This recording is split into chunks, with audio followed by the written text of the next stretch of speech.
By 2010, Iraq was still stuck in instability.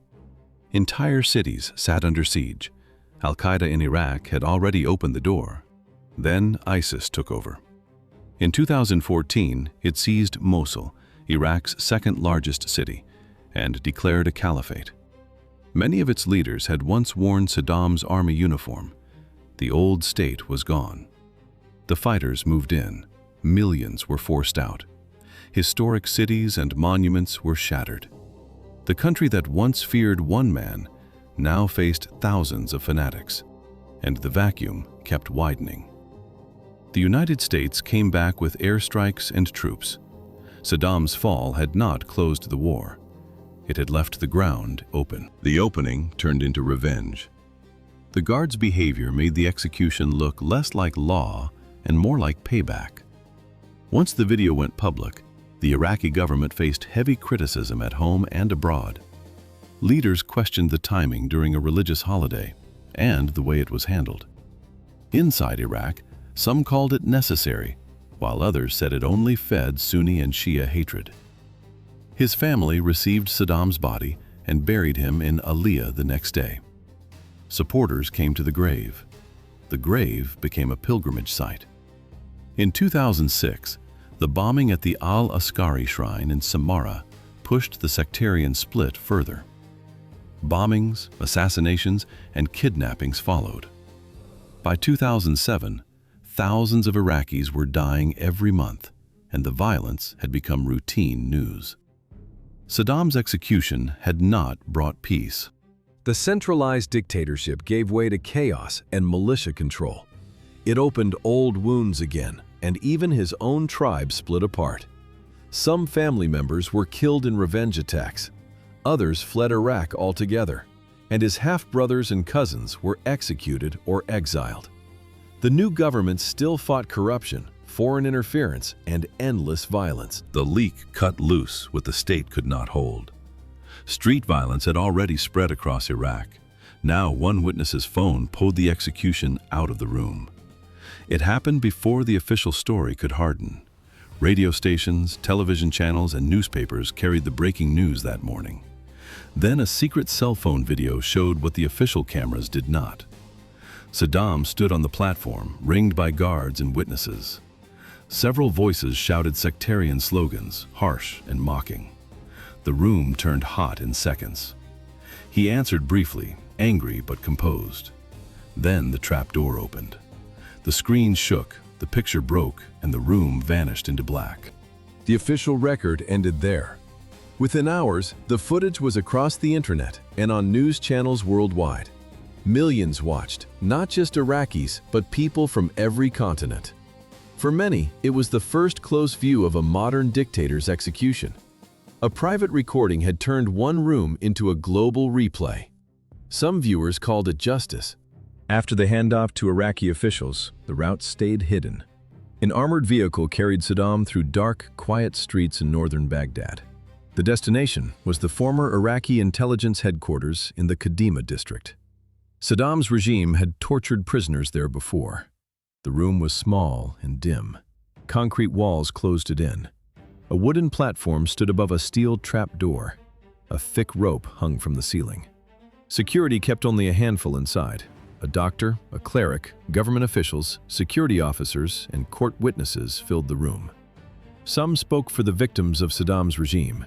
A few journalists recorded the official footage for documentation. It was just after 6 in the morning. Saddam stepped onto the platform. He held his head high. He climbed the steps steadily. The witnesses read the order aloud. The rope tightened around his neck. The room fell silent. Then the executioner pulled the lever. The trap door opened beneath him. Saddam dropped sharply through it. Minutes later, the doctor confirmed his death. December 30th, 2006, landed on Eid al-Adha. The date carried meaning. Eid al-Adha follows the lunar calendar. It marks faith, sacrifice, and forgiveness. That choice sparked debate at once. For many Iraqis, after years under his rule, it looked like justice. For some Sunnis, it looked like revenge on a holy day. Iraq was already split between Sunni and Shia camps. Saddam spent that night in Camp Cropper, near Baghdad International Airport.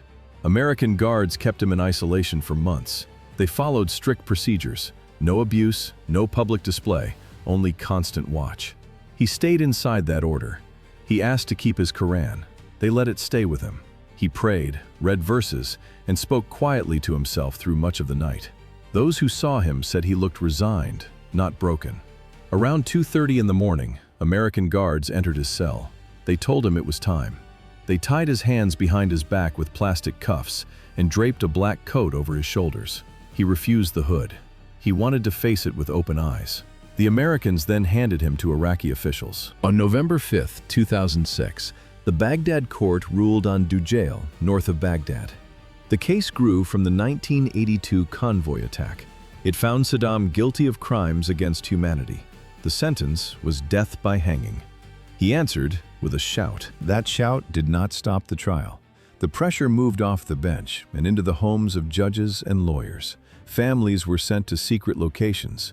3 defense lawyers were murdered. 1 was kidnapped. Chief Judge Rizgar Mohammed Amin eventually stepped down after the threats and political pressure. The court still sat. Saddam kept appearing, sometimes calm, sometimes furious. He refused to recognize the court's authority. He called it illegal under the U.S. occupation. Then he shouted at judges and insulted witnesses. He kept trying to turn the hearings into political speeches, but the record kept filling up. There were government orders signed by him. There were videos of his meetings. Witnesses described killings, torture, and destruction in painful detail. Survivors from Dujail told the court how their fathers and brothers were taken away and never came back. He was kept in a small cell under strict U.S. guard. Only his lawyers and a few family members could see him. Reporters from around the world covered every development. It became one of the most watched trials in history. After more than a year of hearings, the judges announced their decision on November 5, 2006. By June 2004, American officials handed Saddam Hussein to the newly formed Iraqi interim government. Iraq was still unstable and violent. Too many men wanted him free. Too many wanted him dead. American soldiers kept him under close guard until the trial could start. His first court appearance came on July 1, 2004. It was a short session inside a heavily guarded courtroom in Baghdad's Green Zone. Cameras caught him walking in with a simple gray suit and a copy of the Quran. For many Iraqis, it was the first time they had seen him since his capture. He looked older and tired, but still tried to seem confident. The court read the charges out loud. Crimes against humanity, mass murder, torture and executions against innocent civilians. One main case was the synchronized 82 Dujail massacre, after a small group of men in the Shia town tried to attack his convoy. Saddam ordered the crackdown. Entire families were arrested, and 148 men and boys were executed after quick, unfair trials. Their homes were destroyed. Their land was seized. The case was well documented, and the court used it early. The trial officially began in October 2005 under the Iraqi Special Tribunal. It took place in a specially built courtroom inside Baghdad's fortified Green Zone, behind soldiers and concrete walls. The footage hit Baghdad first. People poured into the streets, guns cracked overhead. The news spread fast across Iraq and beyond. For many, it marked the end of decades of fear. Others, especially those who had backed Saddam, mourned or watched in disbelief, unable to imagine the man who once ruled their lives dragged from a hole in the ground. It was only the start of his final chapter. Behind the public shock, the search had already narrowed. On December 13, 2003, U.S. soldiers from the 4th Infantry Division and Task Force 121 moved near Adaware on a fresh tip from a captured bodyguard. The tip was fresh. The target area sat about 15 kilometers south of Dit, Saddam's birthplace and stronghold. American forces had searched that ground before and come up empty. Each failed sweep left the same silence. Operation Red Dawn began after dark. Helicopters, Humvees, and infrared cameras locked down the 2 farmhouses that troops treated as safe houses. Relatives, old bodyguards, and tribal supporters had protected him for months. They knew the roads, the fields, and the farm gates. No one expected a clean sweep. Still, the soldiers kept moving. They checked every room, every storage area, and every nearby shed before they noticed disturbed earth behind one hut. The patch sat under bricks and weeds, almost lost in the yard. The bricks came away. Under them, the soldiers found a hidden hole. It dropped into a cramped underground space about 2 meters deep. The pit could barely hold one person. Saddam sat inside with long matted hair, a thick beard, and plain clothes. He looked nothing like the man from Iraq's posters and television screens. A loaded pistol and 2 AK-47 rifles lay nearby. He did not fire a shot. He surrendered without resistance, exhausted and in shock. Soldiers then flew him by helicopter to a secure site for interrogation.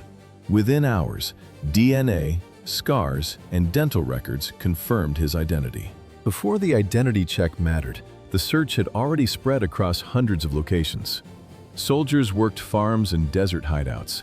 They followed tips from captured aides and loyalists. Saddam kept shifting safe houses and moved only at night. The net closed around his circle too. Dozens of top officials were captured, many identified through the deck of cards. Mosul became the next crack in the hunt. On July 22, 2003, American forces surrounded the house where Uday and Qusay were hiding in Mosul, a major city in northern Iraq. The gun battle lasted nearly 4 hours. When it ended, both sons were dead. After that, Saddam had fewer places to hide. His army had dissolved, his government was gone, and his closest aides were dead or imprisoned. He stayed hidden for months, moving like a fugitive in the same country he once ruled with full power. The ultimatum came first. Washington told Saddam to leave Iraq or face invasion. He refused. On March 20, 2003, Baghdad came under bombing. The campaign was called Operation Iraqi Freedom. American and British troops pushed deep into Iraq. Basra, Karbala, and Najaf fell one after another. The Republican Guard fought back, but it could not stop the advance. Baghdad fell on April 9, 2003. Tanks rolled into the capital. Firdaus Square stood in central Baghdad, and crowds pulled down Saddam's bronze statue there. That image spread worldwide. Palaces were looted, government buildings burned, and Saddam vanished. No one knew where he was. Baghdad sits on the Tigris, and the hunt spread across the country. American forces later launched Operation Red Dawn, named after an old American war movie. After September 11, 2001, Bush's government started targeting regimes it saw as dangerous or able to support terrorism. Saddam's Iraq quickly moved on to that list. Old suspicion hardened overnight. It turned into policy. He had invaded 2 neighboring countries. He had used chemical weapons. He had ignored United Nations inspections. That history stayed on the table. The briefings were dry, and the folders kept moving. No stockpile surfaced. That did not matter. There was no proven link to the attacks. Washington did not wait for one. The pressure kept building. Officials said Saddam was hiding weapons of mass destruction.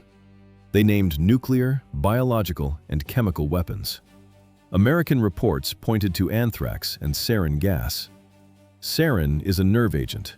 Anthrax is bacterial. Saddam denied it. He said Iraq had destroyed those weapons after the Gulf War. The world still did not trust his word. Years of defiance and lies had damaged his credibility. The United Nations sent inspectors led by Hans Blix. They found nothing. Still, Washington and London insisted he was deceiving them. Tensions rose fast. That pressure turned into war in Kuwait.